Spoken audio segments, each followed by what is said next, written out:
My name is Elswick, and I was born in Lexington, Kentucky, to a pretty happy, healthy home. No neglect, no abuse. My parents never divorced, didn't use drugs or alcohol in the home. But that couldn't change two pretty important facts about just who I am as a person. I have a genetic predisposition for addiction. There's a lot of addiction in my extended family, and then from a time that I was really little, I struggled with anxiety, and I kind of looked for ways to cope with how I felt, and that meant that I was more likely to have a problem with substances. And I was a pretty typical kid. I went to Henry Clay High School and played 3 sports at Henry Clay, and I was a pretty good student and a pretty good athlete. And I don't remember the first time I drank alcohol, to be honest, but I remember the first time I smoked weed like it was yesterday. I remember where I was and who I was with, and I even remember the song that was playing the first time I smoked, because it was such an important experience for me, because it was, for me, the first time that anxiety just went away. And I started just to experiment more and more with drugs and alcohol, tried pretty much everything under the sun, and went off to college to play baseball. And on Valentine's Day 2010, I got arrested on drug trafficking charges, and I thought, this is like the worst day of my life. A bunch of felony charges, and I got kicked off the baseball team and got kicked out of school. I was devastated. I remember walking across the campus just crying, really broken. And then I got put on probation, and about 2 months into probation, I was prescribed oxycodone when I had my wisdom teeth removed.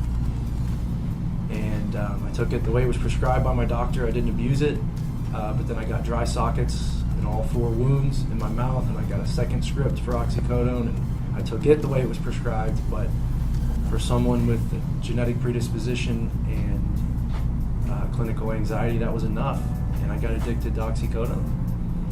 And I spent the next 3 years using more and more oxycodone, buying it on the street.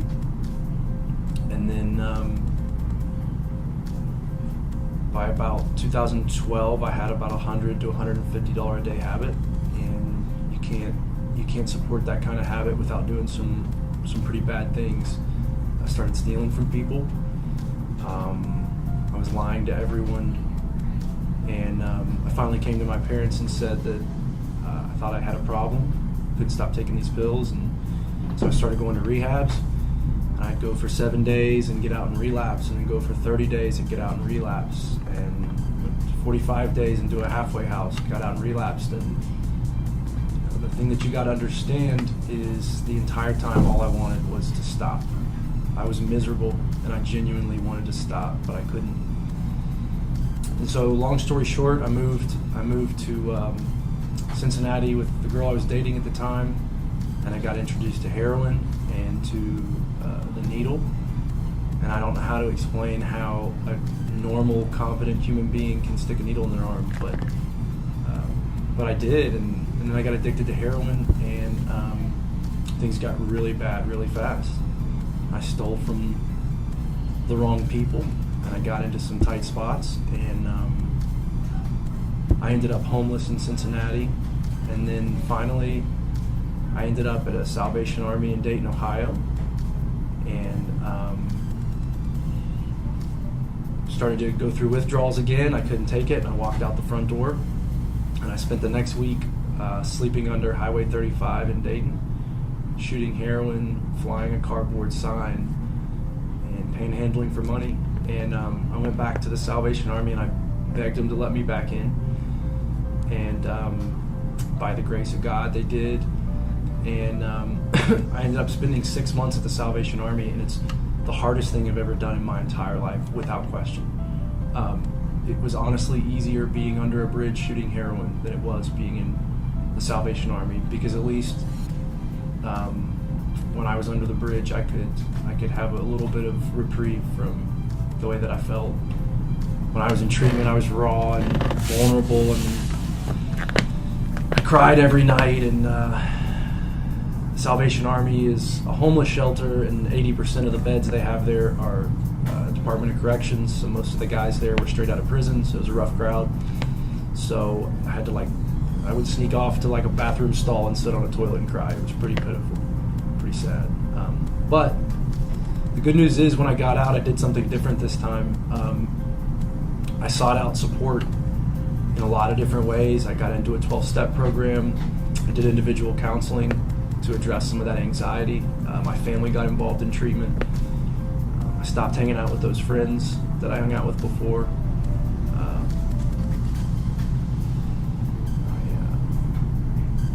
I got the help that I needed, and I think what I understand now that I didn't understand before is that addiction is a chronic brain disease, and so like any other chronic disease, diabetes or asthma or whatever, it has to be treated on a chronic basis, on an ongoing basis, and thank God I found a way to treat it every single day. When most people get out of treatment centers, what they're told to do is just go to 12-step programs. Like that's the only resource that's available, and there's a lot of research that suggests that improves outcomes with substance use disorders, but that's ignoring a whole host of research about all these other things. These are the things that I got the opportunity to tap into, like having a stable living environment where there aren't drugs and alcohol being used, like making connections with new friends who find ways to have fun without drugs and alcohol. I started going to the gym with some guys. I started playing basketball with some guys, and slowly started to realize that I could be happy, and more than being happy, like I could be content without drugs or alcohol. And I think that was a big turning point for me. I do work a 12-step program. I've got a sponsor in the program, and that helps me. He's somebody that I call a lot. I blow his phone up a lot. It's not usually like I'm at the point where it's like, oh God, I feel like I'm going to use. It hasn't been that way for years, but it's more like just sorting through personal things, just trying to improve and be a little better than the day before.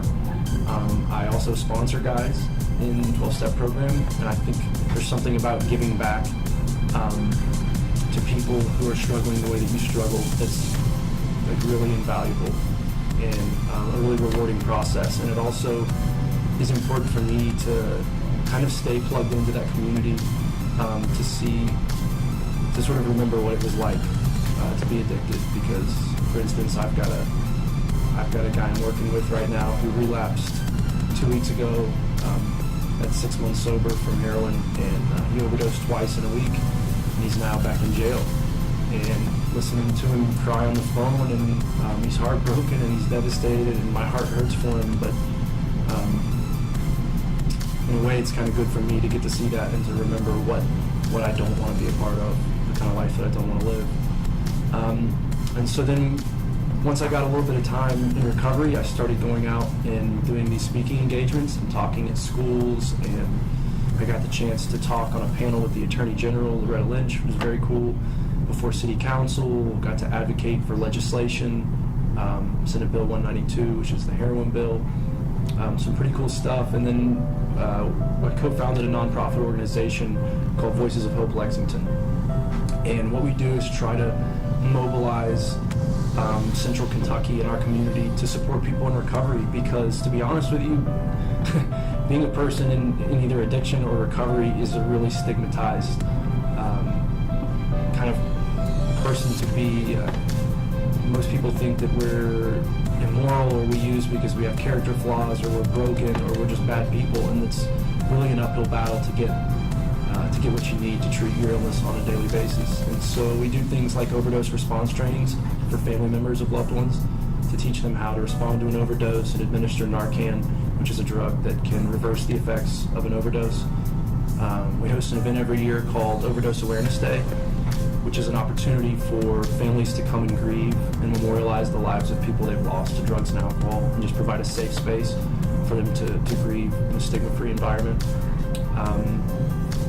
We started a scholarship for someone in recovery to help them with their education, and then we give these talks to try to fight stigma. This morning at 6 o'clock in the morning, I was at Central Baptist talking to a room full of anesthesiologists about recovery, about some of the research I've done in recovery, and just trying to one of the things that the research says that I think is really cool is the best way to reduce the stigma associated with addiction is for someone to have positive contact with a person who's in recovery. So in a lot of ways, it's not so much what I say when I step into those rooms, but just the fact that I look like everyone else, and I'm also a person who used to use heroin 5 times a day. It speaks volumes, and I'm really blessed and really grateful. I don't think for a second that this has anything to do with me.